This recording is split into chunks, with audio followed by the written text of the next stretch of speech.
بسم اللہ الرحمن الرحیم۔ ناظرین، آج کی پانچویں قسط ہے اور ویلاگ نمبر 163 اور ہیڈنگ ہے نبی صلی اللہ علیہ وسلم کے قتل کی تجویز، یہ ہیڈنگ ہے اور پیج ہے 141۔ اسلام کی کھلی تبلیغ کے جواب میں دشمن کیا سوچتے ہیں، اللہ حفاظت کیسے کرتا ہے اور مدنی مصطفیٰ اپنا کام کیسے انجام دیتے ہیں۔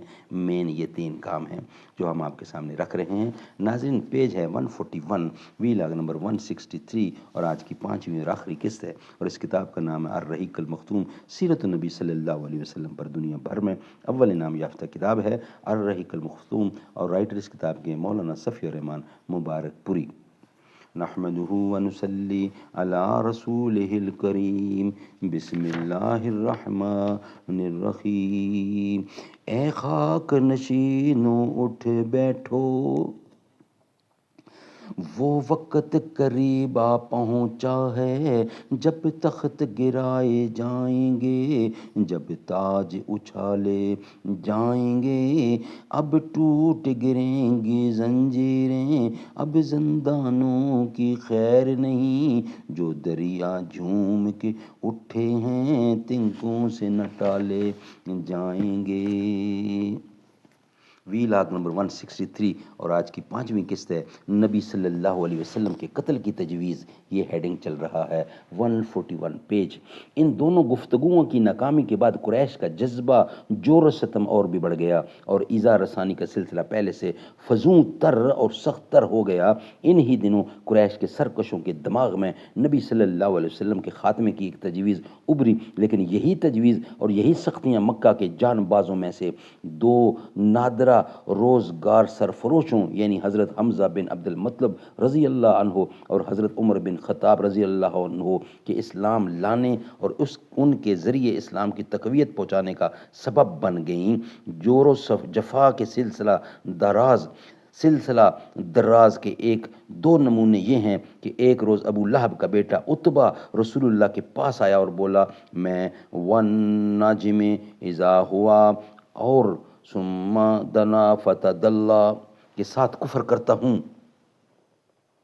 اس کے بعد وہ آپ پر ایذا رسانی کے ساتھ مسلط ہو گیا، آپ کا کرتا پھاڑ دیا اور آپ کے چہرے پر تھوک دیا، اگرچہ تھوک آپ پر نہ پڑا۔ اسی موقع پر نبی کریم صلی اللہ علیہ وسلم نے دعا کی، یعنی بد دعا کی کہ اے اللہ اس پر اپنے کتوں میں سے کوئی کتا مسلط کر دے۔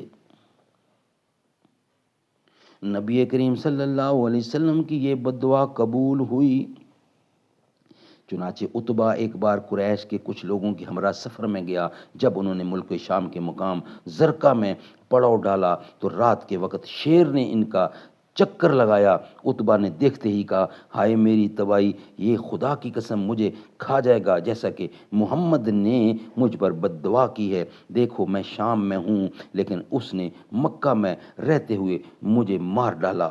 احتیاطاً لوگوں نے عتبہ کو اپنے اور جانوروں کے گھیرے کے بیچ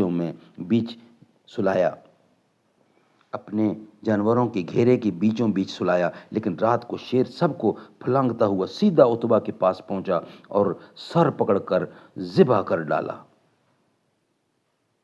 ایک بار عقبہ بن ابی معیط نے رسول اللہ کی گردن حالت سجدہ میں اس زور سے روندی کہ معلوم ہوتا تھا دونوں آنکھیں نکل آئیں گی۔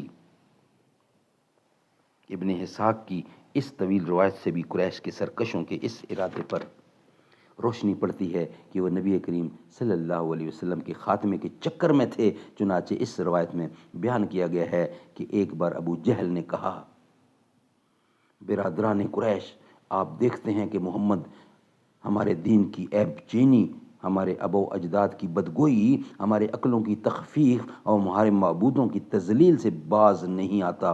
اس لیے میں اللہ سے عہد کرتا ہوں کہ ایک بہت بھاری اور بمشکل اٹھنے والا پتھر لے کر بیٹھوں گا اور جب وہ سجدہ کرے گا تو اسی پتھر سے اس کا سر کچل دوں گا۔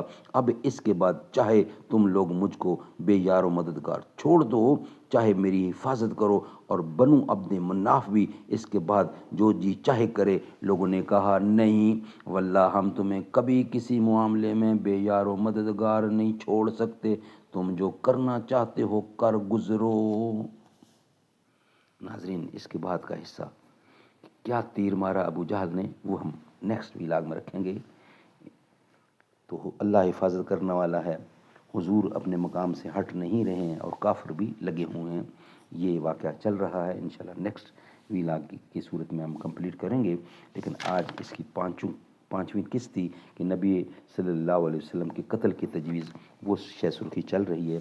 بقیہ اس کا حصہ ہے وہ انشاءاللہ کل آپ کے سامنے رکھیں گے. جلا کے دل میں چراغ الفت، مٹاؤ نفرت مٹاؤ ظلمت، یہی تو عرب و عجم کے آقا شروع سے ہم کو بتا رہے ہیں. شفیع روزے شمار بھی ہیں، حبیب پروردگار بھی ہیں، ہمارے آقا حضور اکرم، اے عبد دیکھو وہ آ رہے ہیں. بروز محشر شفیع امت، پیاس سب کی بجھا رہے ہیں.